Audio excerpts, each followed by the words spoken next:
अज़ल से है मकाफ़ाते अमल का सिलसिला कायम, रुलाया जिसने औरों को वो ख़ुद भी चश्मे तर होगा।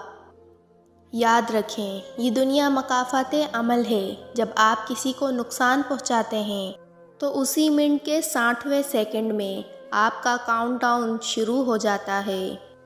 अपनी तरफ आने वाली हर मुसीबत को आजमाइश ना समझो, वो तुम्हारा मकाफ़ाते अमल भी हो सकता है।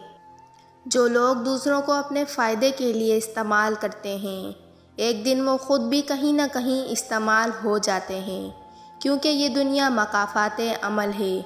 जो बोगे वही काटोगे। और दिल तोड़ने की माफ़ी तो खुदा से भी इस वक्त तक नहीं मिलती जब तक वो बंदा माफ़ न करे जिसका तुमने दिल दुखाया। ये मकाफ़ाते अमल है प्यारे, रुलाया है तो रोना भी पड़ेगा।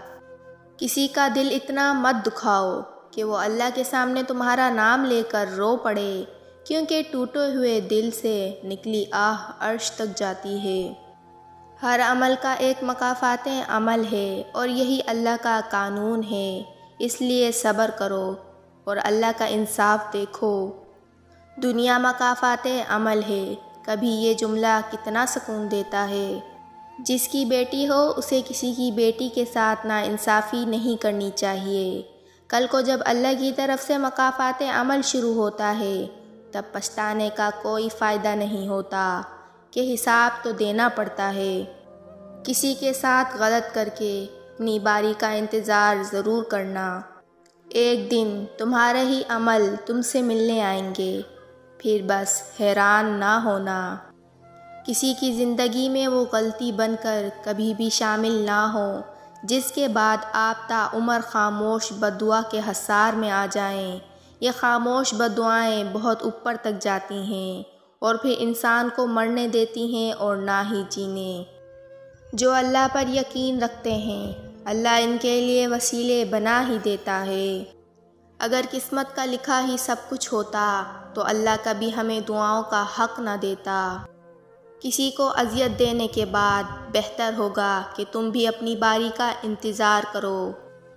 खामोश रहो, सिर्फ़ खुदा ही है जो तुम्हारे दिल का बोझ उतार सकता है। मकाफ़ाते अमल दस्तक नहीं देती और ना ही इसे किसी दर के खुलने का इंतज़ार रहता है। ये तो जहाँ जाती है अपने लिए दरवाज़े खोल देती है। जो आज तुम करोगे कल वही तुम्हारे साथ होगा। इसलिए किसी की ज़िंदगी जहन्नुम बनाकर सजदों में जन्नत मांगना छोड़ दो। आखिरी ज़माने में जो चीज़ सबसे कम मिलेगी वो भरोसामंद दोस्त और हलाल रिज़्क होगा। अल्लाह के सामने रोना किसी नेमत से कम नहीं।